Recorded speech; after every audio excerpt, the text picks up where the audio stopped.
Every morning at work, my field team, a group of guys who are all kind of introverted and private, drop me a text with plans for the day and any concerns. If I have any questions, I will text them back. If it starts to get more involved, one or the other of us will call or even meet up in person. But otherwise, they know their jobs, and lots of sharing and team building just makes some of them uncomfortable. I also have an office team of engineers, GIS specialists, and related professionals. Almost every morning, we meet online with cameras on to go over plans, but usually there's about 5 minutes of sharing first. A few days ago, I came in late and found my staff discussing this idea that my generation, that is, millennials, are aging slower than the Gen Z generation following us. So, to put some barriers around this, most definitions of millennials have us born between roughly 1981 and 1995. Anyone born between 1996 and up to about 2010 is then Gen Z. So my boys are under these definitions, just a little too young for Gen Z, and I am an elder millennial. But Gen Z's earliest memories were most likely from the George W. Bush era, but their more formative years would have been under Obama and then Trump.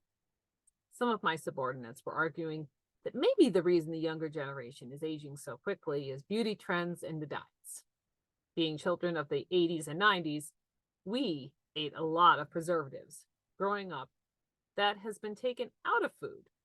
Maybe those preservatives have shelf stabilized us.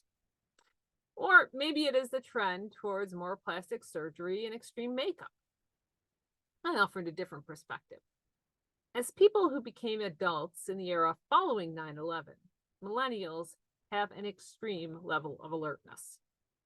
We enjoy life, but we never really believe that the good times will last.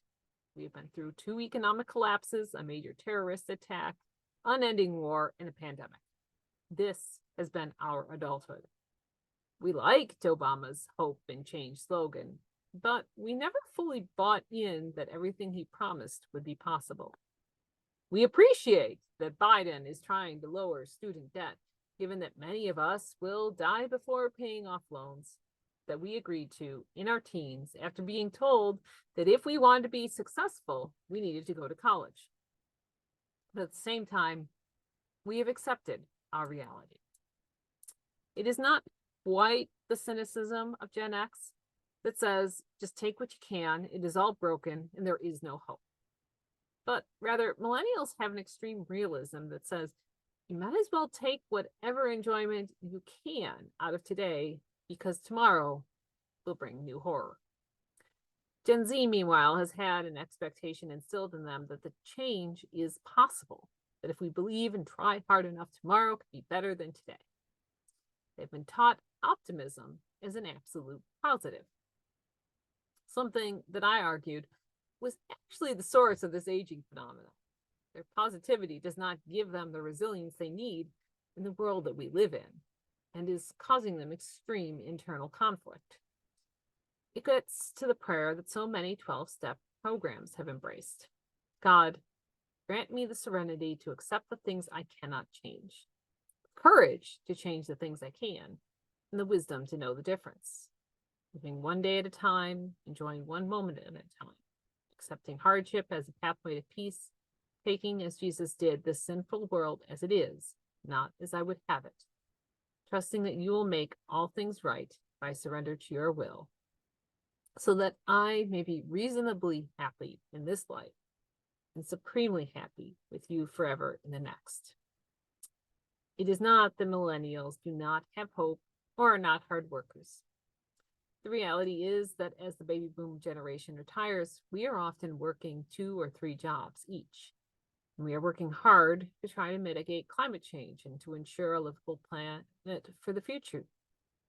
But our hope is tempered in the harsh reality that means we work hard and then rest and relax so we can begin again. Gen Z, meanwhile, has been taught to expect change, and when it does not come, continues to push past breaking points and are being aged by their disappointment and frustration. My generation is more likely to step back and find a new way forward because we have been in a state of constant pivoting our entire adult lives. And this point gets to the gospel in the readings today. In the first reading, we have the conclusion of the flood narrative, written by a people whose worldview entailed many patron gods and goddesses fighting their celestial arguments out as battles between their selected peoples, and punishing and rewarding those people in accordance with their dedication. The flood is portrayed as God's just punishment for his people's disloyalty. But as we read today, we can see the flood and later natural disasters as not punishment, but rather the natural consequences of humanity's arrogance in trying to control nature. God will never again flood the whole world. But fire, drought, and high winds are still on the table, according to generations of theologians. And climatologists today agree, though flooding in coastal cities like Buffalo is still very much a threat. And during this time of Lent, we are called upon to follow the way of Jesus into the desert and do what we can to lessen those threats and to examine our lives, the harms we have caused and continue to cause, whether consciously or unconsciously. But we are also called to accept our own limits, and like Jesus, accept that at times the best thing we can do is withdraw, retreat, and rest, so that we can have the strength to begin again. Amen.